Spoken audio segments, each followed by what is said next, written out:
Salut à tous, c'est Alexandre Bardonnet. Aujourd'hui, on est sur l'épisode 3 de ma petite série et on parle de la flèche.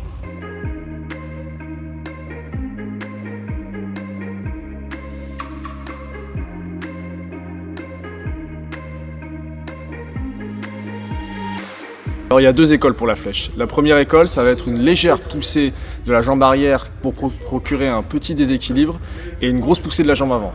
Et une deuxième école qui va être une grosse poussée de la jambe arrière pour induire une propulsion du corps entier.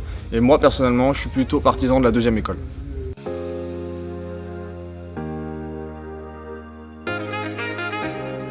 Alors, au préalable, pour sentir un petit peu la flèche, et c'est notamment cette deuxième école qui est une grosse poussée de la jambe avant pour induire une propulsion du corps entier, on peut passer par la passe avant. La passe avant, c'est pareil, ça va être une poussée de la jambe arrière qui va atterrir devant la jambe avant et qui va induire un mouvement de corps.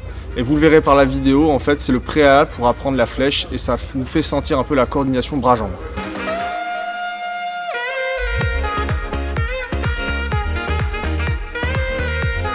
En match, généralement, j'essaie de mettre beaucoup de mouvements pour essayer de tromper l'adversaire. Et à un moment donné, quand il va avancer ou commencer un mouvement vers l'avant, là, je vais sentir que je peux partir, soit en un temps, soit en deux temps.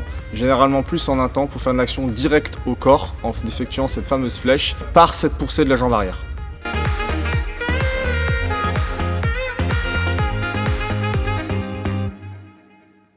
Moi la flèche, il faut savoir que j'ai mis du temps à la maîtriser correctement. Pour avoir une flèche, on va dire, performante, j'ai dû attendre mes 22-23 ans et quelques années de bouteille à l'INSEP après avoir vu les grands champions qui étaient les anciens à l'époque, les Ulrich Robéry qui avaient une flèche extrêmement performante. Regardez un petit peu comment ils la faisaient. Puis en fondamentaux, à partir de 2012, j'ai vu qu'on faisait pas différemment la flèche telle que je l'avais apprise en club. C'était cette fameuse première école avec le déséquilibre et la poussée jambe avant. Et le coach nous avait en fait fait réapprendre la flèche, en tout cas aux plus jeunes, en passant par la passe avant.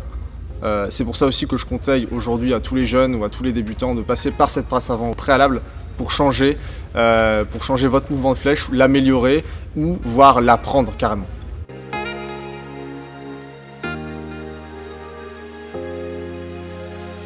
L'important pour une bonne flèche, c'est aussi l'équilibre et la coordination du bras et des jambes. Quand on va apprendre la flèche, on aura tendance à dire le bras puis les jambes, parce que c'est le bras qui va induire le mouvement des jambes. Néanmoins, quand on va faire des matchs, surtout des matchs contre des adversaires de plus en plus forts, il va falloir réduire ce temps entre l'allongement du bras et le mouvement des jambes pour arriver à envoyer les deux en même temps et avoir un résultat optimal.